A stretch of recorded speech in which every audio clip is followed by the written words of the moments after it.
it must be Wednesday night. Must be. What's going on there, man? We even conned Kevin into staying and going to his conference tomorrow. I don't know if that's true or not, but at least that's the line he's giving me. But go over. We're going to do a whole new kind of background here pretty soon. But Instagram, Kevin W. Peterson's got all kinds of free stuff. I think he's going through your story or something. Am I right? Yeah, 11 parts now. Yeah. Okay. Family coaching, you can always reach out to him directly, chronicope.us. He's got all kinds of free resources. That's the home base for Kevin. That's where you can probably reach him the most. And he's got an amazing family kind of private Facebook group, the Chronic Hope Institute. Reach out to either one of us, and we can direct you into there. But so you're telling your story, I see, through the Instagram stories. Yeah, tell the story about what it was, like growing up in a house of addiction, becoming an addict. My mom was a prescription drug addict.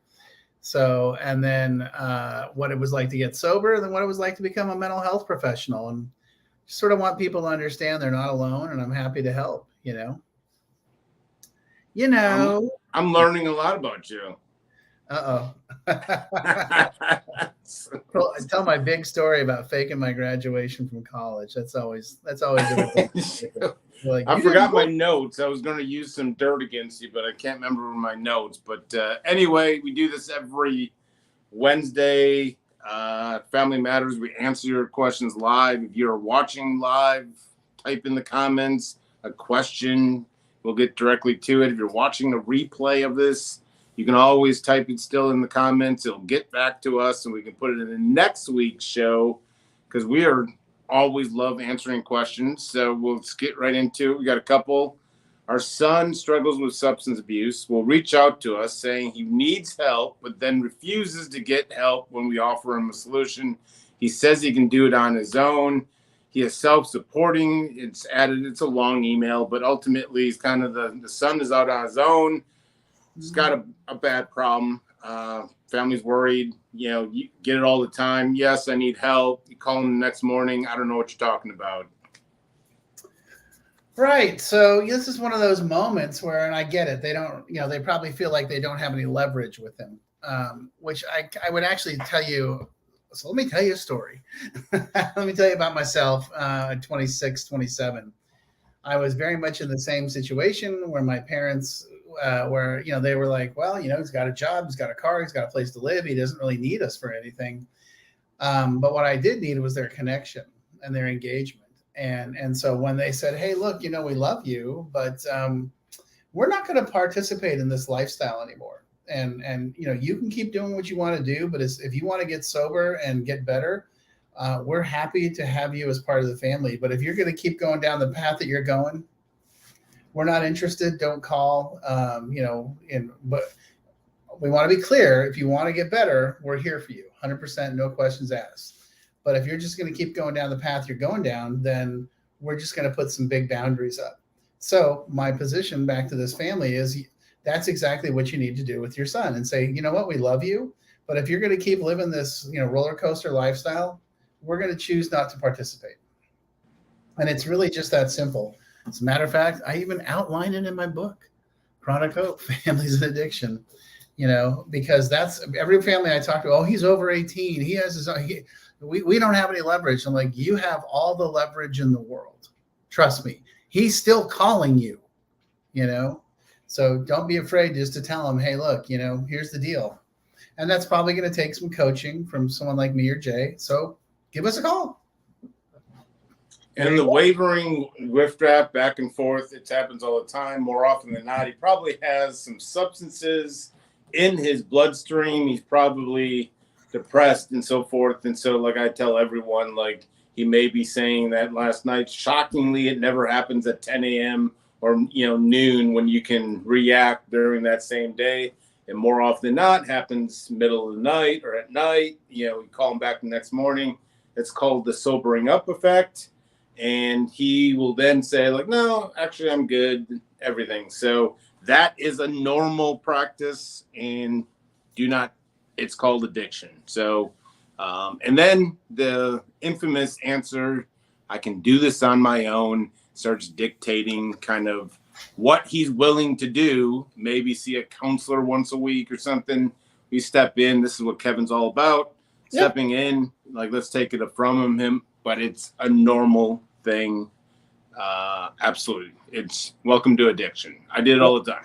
Yep, me too. Our daughter is really struggling with her self-image and her past. She says she's embarrassed by what she did in addiction, that we found out a lot of the things while in the family program. She's currently 6 months sober, but is kind of cutting off contact. She's in I think some kind of sober living transitional program, something. So she's in another program. Family is the age old, how do I, support her? Like, we love her sober. We love everything, but she's kind of, that past, it came out in family program. What can you support the parents? Sure. There's a couple of things going on here. One, if you haven't already, I would offer to her that, hey, if you'd like to talk to a trauma therapist, we'd be happy to help you, provide you with that or support that. Because I can pretty much guarantee you that's what's going on, is that there's some pretty god awful trauma stuff in her past. And she needs some help going through that and cleaning that up. And that's not something you can do as the family member. It's something that a trauma therapist needs to engage with. AA and the 12 steps will not fix that. It's not designed to. It's not a failing of AA. It's not designed to. That's not the goal. That's where we talk about getting extra help from outside people. And so a trauma therapist is the answer. Now, for what you guys can do about educating yourselves, there's a couple of great books I always recommend to my families that I work with. The first one is called The Body Keeps the Score. It's an amazing book. These are bestsellers. And it explains a lot about trauma and where it comes from and why. Now, I want to caution you. I'm not telling you to read this book and then start telling your daughter what to do. Okay? You are not a junior therapist. I'm telling you to read the book so that you can better understand what's going on and also reflect back on yourself. The other book that I really like is called What Happened to You? And it's written by a guy named Dr. Bruce Perry out of Baylor, and he actually wrote it with Oprah. And so his big thing is we have to stop asking people what's wrong with you. What we have to ask them is what happened to you, and get that empathy and that compassion. So educate yourself on trauma, offer your daughter an opportunity to see trauma therapists, and go from there. That's your best move. But do not try to be her trauma therapist. That's the number one caution that I would say. And can you talk the kind of the self-image we all go through early in recovery and so forth? And that's extremely normal too. It's not uncommon for people to all of a sudden just start going to the gym every day like the guys. We're all guilty of it. I was guilty of it, but self-image early in recovery. We walk in to AA or to recovery, treatment, whatever, with a ton of shame and a ton of like, oh my God. And then we get sober and we start sorting all that stuff out. And it even kind of, it honestly does bring a little bit more. Now, we do have a way of dealing with that in the 12-step world of like, oh, okay, well, we're going to process through this. And we have our community, and we have a sponsor, and we have people that are with us on that. But that's where a therapist is so critical. And because the therapist will walk you through that stuff and will also work on that self-image and work on that shame and help you understand, to tell you the truth, if you were under the influence of drugs and alcohol, it's not like you chose this, nobody chooses to do this stuff. It's, especially when it comes to girls, women, there's a lot of, bad stuff that can happen. You and I, we get our ass whooped, unfortunately, when you're a 125-pound girl, there's more to the story. And so that's why they need extra help and they should get extra help. That's part of the deal. You're definitely talking therapy and recovery fellowship, not just one or the other. So it goes hand in hand, if I heard you right. Peanut butter and jelly. Got to go together. Yeah. Absolutely. Yeah. All righty. We don't speak to our 27-year-old daughter. She's struggling since she was 15. She tells my sister, who's her aunt, tells her that she'll never ask us for help since we forced her into treatment at a young age.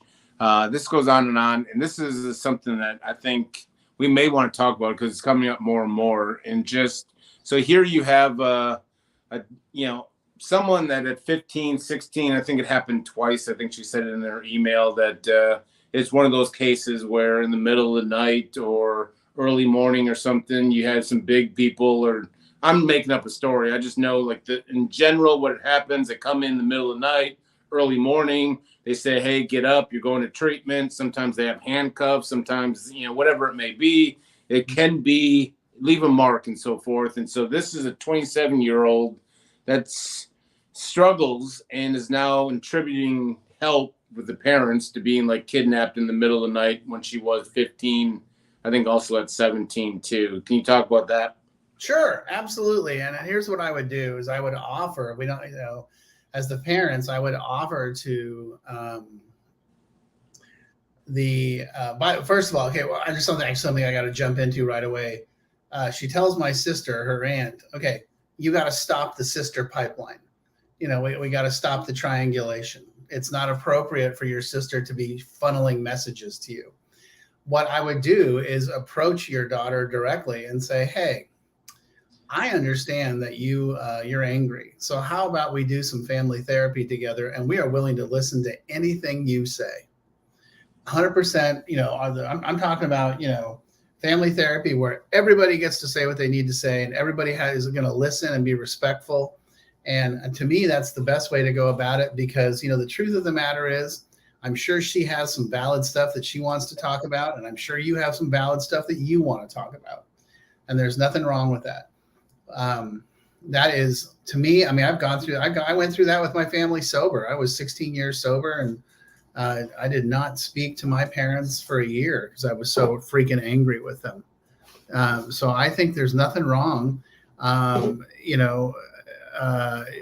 nothing wrong with approaching her. Now, if she says no, respect her wishes. But I would approach her and say, hey, this is what my dad did. After a year, my dad's like, hey, this is stupid. How about we sit down and talk? And I was like, okay. And we sat down and talked, and he immediately started in with what happened, why we weren't talking to each other. I said, stop. That's why I didn't talk to you for a year. And he was like, oh, yeah, I can see that. And I was like, you guys, you ganged up on me and you were awful. And I was going through a terrible time in my life. And instead of being kind, loving, and supportive, you blew me up. And he was like, yeah, I can see that. And so ironically, that's what kind of got it back together. But as the parents, approach her, send her an email, send her a letter, send her something that says, hey, I would like to offer that we do some family therapy together. Find a neutral, not your therapist, not her therapist. Find a neutral family therapist and be willing to sit and talk with that person. And just say, happy to do it on your terms. You let us know, and we'll do it. Because here's someone that's still out in active addiction and is cutting off. I think communication, open lines of communication, where you said like not one side is justifying or anything like that. I think you're ultimately saying kind of a safe zone family therapist where everyone can kind of state their piece, and there's a therapist that also could be a mediator and kind of lets everyone be heard. Is that right? Guides the process. This is not, whenever I do family therapy or couples therapy, this is not, we're going to beat on this person. There's no taking sides. There's no, the parents are right, the daughter's wrong, the husband's right, the wife's wrong. Nah, we're not doing any of that. This is where everybody gets a chance to say what they want to say, uninterrupted and with total respect. And once that's done, then we can start having a dialogue about, oh, okay, I didn't see it that way. I didn't, here's what I potentially think the parents are going to say. Yeah, I get it. Those guys showed up in the middle of the night and grabbed you and took you to treatment. But if we didn't do that, you'd be dead. Mm-hmm. And I'm sure the kids, the daughter is going to be like, do you realize how traumatizing and horrible that was? And they're both valid. They're both totally valid. So let's create an environment where everybody gets to talk. Where everybody gets to put their cards on the table. And if she's sober, you need to be doing your own recovery work as well, mom and dad. This isn't just about her. This is a family disease, and the family has to do their own recovery work as well. So, well, yeah, sobriety, I think, is key there. If we can get her into some kind of solution and just open line, I think I like looking at some positives. I think an open line of communication, I think, would do this family really good. I don't want to put you on the spot and say, like, hey, this is good, this is bad, what's your stance or something. But this seems to be an overriding theme with the way that sometimes adolescent transports. Sure. You hear about it more and more. I think, and I get a lot of the same question from families where, they see it's going to be traumatizing or whatever the word is. I mean, it's harsh, but, the family's like this, the kid's not going to go on his own. Where are you with the way that the adolescent transports and kind of, I don't want to put traumatizing because, I mean, I see both sides of the coin, but it is an intense situation. I'll just say that. Totally. I totally understand what you're saying. And here's my position. I think, what I outline in the way when I work with families, what I outline is, hey, unless they're like in a situation where their life is being threatened by what they're doing, if they're not shooting heroin, fentanyl, coke, meth, something where they're not potentially going to be dead tomorrow. Okay, let's be clear. That's if we're talking about that, then yeah, I'm all for the old fashioned, intervention transport, because better they're angry with you and sober than dead. Okay. Now, if we're not talking about that, then I would say, hey, why don't we try a 30-day program of setting boundaries, working as a family, saying no drugs, no alcohol. You got to go to school, got to go to class, got to turn in your homework, got to get good grades, and got to behave like a member of the family. Let's try that for 30 days and make it clear. If this doesn't work, then we're going to go to plan B, and make it real clear. Hey, this is what we're up to, and this is why. And if you need a therapist, we'll get you a therapist. You need a coach, we'll get you a coach. You need a mentor, we'll get you a mentor. You're having trouble with drugs and alcohol. Great. We will do everything in our power and short of sending you to treatment. Now, I also want to tell you there's a certain financial aspect to this. Intervention like that can cost $5,000 to $10,000. Treatment, generally, adolescent treatment is not covered by insurance. That's going to cost you anywhere from $10,000 to $40,000. The program I'm outlining and like working with you or me can cost less than $5,000, and it might be a huge potential cost savings to try and say, let's restructure the way the family is addressing this and go from there and see how that works. And there's a strong chance that it'll work. But if it doesn't, then we go to plan B and we get plan B prepared ahead of time. So it's not a surprise. It's not a shock when it comes time to go to treatment. They're not like, what? What do you mean? It's like, no. We outlined all this. You haven't quit. You haven't followed through. You're not going to school. You're not behaving nicely in the family. So away we go, So let me go back to the previous question. I talk further, if you would, about the triangulation, going through the sister, going through the aunt. What's the reasoning behind it, and what's kind of the best course of communication? Direct. I don't want to hear it from a friend who heard it from a friend. I don't want, well, she says, he says. I'm not interested in that. If it's not, I don't want to hear from our friend Duke Rumley saying, oh, hey, Jay says you talk too much on the podcast, And I'm like, yeah, well, let me tell you about Jay, that guy, Cut. Right? Exactly. Security. And, but, it's like, no. Let's just have a face-to-face conversation. Let's just be like, hey, mom, dad, I don't want to, and I realize that the daughter's not speaking. So then what I would say is, great, let's go through this process. Okay. Let's offer a solution. Let's say, hey, I just want you to know, and this is what my parents did to me. When you're ready, we're ready. we'll start going to a therapist with you and start hearing you out. And as long as you're willing to hear us out, great, no problem. Offer a solution. Be the most reasonable person in the conversation. Because that domino effect, I'm just thinking about this and hearing kind of going stories. I mean, the domino effect that putting some middle, in this case, the aunt, or if it's the brother or the son or something, the person, the messenger in this whole, it can create just family problems in general here. That's beyond even what their, the original problem was. I mean, I've known countless cases that all of a sudden there's resentments now between the messenger and the mom and dad, and and next thing you know, you got a whole big family systems and not talking to each other. And it perpetuates the dysfunctional family system of, it creates this acceptability of triangulation or going around the corner. It's like, no, we're not doing that anymore. If you have something to say to me, you say it to me. I mean, that's just how it works. Now, if we need to learn how to say it gracefully and nicely, yeah, no problem. I'm happy to help you with that. There's plenty of great therapists out there and coaches that'll teach you how to disagree politely and respectfully, but don't fall back on the old family dynamic of, sending a messenger or sending another. It puts too much stress on everybody, and it complicates things, and it puts people in an uncomfortable situation. So let's learn how we can be direct with one another. There's a lot of great books out there too, including a couple by Kevin Petersen. So, wow, he's always got it within arm's length. I think every family should have it within arm's length. That's right. I got to walk all the way to the next room to go on my bookcase. I need to bring the bookcase into my office. So, anyway, we'll do this every Wednesday. Let's get some more comments, questions.